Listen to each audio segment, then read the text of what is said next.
What is good, everyone? OJ over here from PlayerEssence, and welcome to another PE Nintendo Switch News Video Ninjas. Today, we've got more information for you, so let's go ahead and get right into it. So, Australia, Lego City Undercover has been bumped to April 12th on the Nintendo Switch, so a slight delay for the open world Lego game making its comeback on the next generation of hardware here. So Lego City Undercover has received a 1-week delay in Australia, and it's only impacting the Nintendo Switch version of the game. Now, the PS4 and Xbox One versions are still slated for April 4th. Warner Bros. Has yet to confirm why the Nintendo Switch version is having a 1-week delay, but I'm pretty sure at this point it has to be a manufacturing issue with the carts. If I was just to guess, a manufacturing issue with the carts, they saw a defect, there was something wrong, and they had to pull those, and there's probably only a small shipment going to Australia anyways. So yeah, that's probably what happened there, and the fact that it's only Australia even just shows that it's something to do with the shipping or something that was allotted to that line. Something like that is going on, so it's unfortunate. However, you will still be able to get the game 1 week later, so that's not too bad, considering like Lego Worlds already launched on the PS4 and Xbox One, and the Nintendo Switch version isn't coming out till months, who knows when at this point. So at least you're going to get it a little bit later, so it's unfortunate. However, the Nintendo Switch is region free, so you can just go and buy it on any digital shop that you want to buy it on, and it will be available on April 4th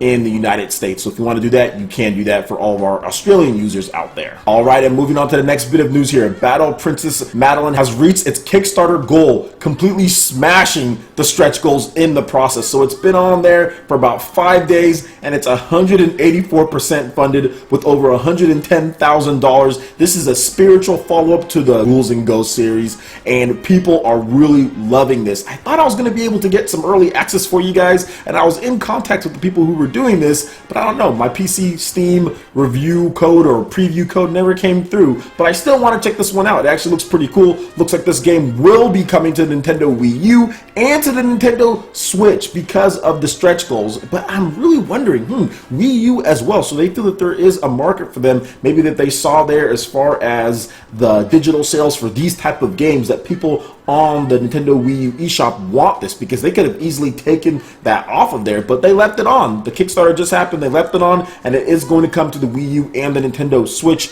Obviously, if you have a Nintendo Switch, you're probably just going to get it on that version, because you get a portable version and you get the home console version all in one. You can play it wherever you want. However, for those who necessarily can't afford a Nintendo Switch, or for those who have yet to be able to find one at this point, whenever it does come out, who knows when this game will officially launch. I know they have a target date, but still, you never know with these type of games. You can have a Wii U version in addition to other versions, PS4, Xbox One, PC. So there's a lot of stuff going on. This game's looking pretty freaking sweet, and I can't wait to actually try it out myself, hopefully in a preview build, and if not, on the Nintendo Switch itself when it does launch eventually. Alright, and moving on to the next article here, we got some sweet ARMS goodness. Now, we have ARMS character introduction, weapon showcase trailers. So if you go on the official Nintendo YouTube, the official pages, you can check out these new trailers, and they are really cool. It shows off the initial characters that they talked about. So we have Springman, Ribbon Girl, Ninjara, then we have the Mummy Dude, and we have the Heavy Machinery Girl there. So you can see all the official names, you can see kind of what they're about. It seems a bit generic, but I think that's the whole thing, that it's supposed to be kind of like cheesy and generic. And there's also an ARM showcase, so the weapons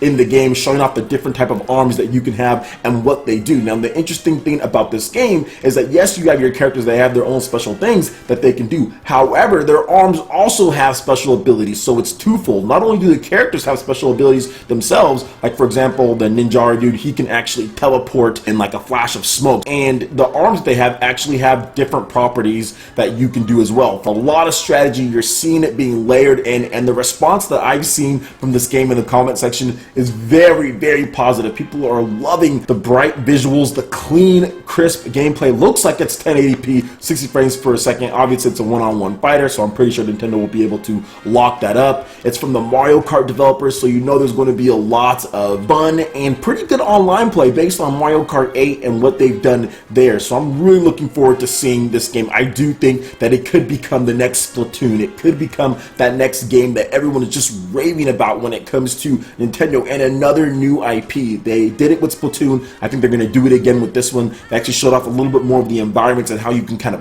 hook punches through around there. So I think that also adds another layer that you don't see in typical one-on-one fighting games that you don't really see out there. So once again, along with Smash Brothers, Nintendo might be reinventing the whole fighting genre with their new game. I'm really looking forward to seeing the online play and other aspects of the game, plus more characters, because that is not all the characters. They have not shown off everything. Some people assume, that word again, assume just because they only showed off these amount of characters that that's it. But no, there will be more characters that we don't know about and more gameplay elements just like they showed off here. So what do you guys think about ARMS? Are you looking forward to getting it? It's still slated for a spring release. I'm thinking it's going to come out late May, mid to late May, somewhere in that time frame. So yeah, definitely looking good. I can't wait to see more on the game in the future. All right, and wrapping it up for this news segment, Dragon Quest Heroes 1 and 2 pre-orders are live on GameStop, and Nintendo is confirmed as the publisher. So this game is confirmed coming to the Western territories, at least in North America. So there is no official release date at this point, but GameStop has kicked off those pre-orders. You can pick up Dragon Quest Heroes 1 and 2 as far as pre-orders go,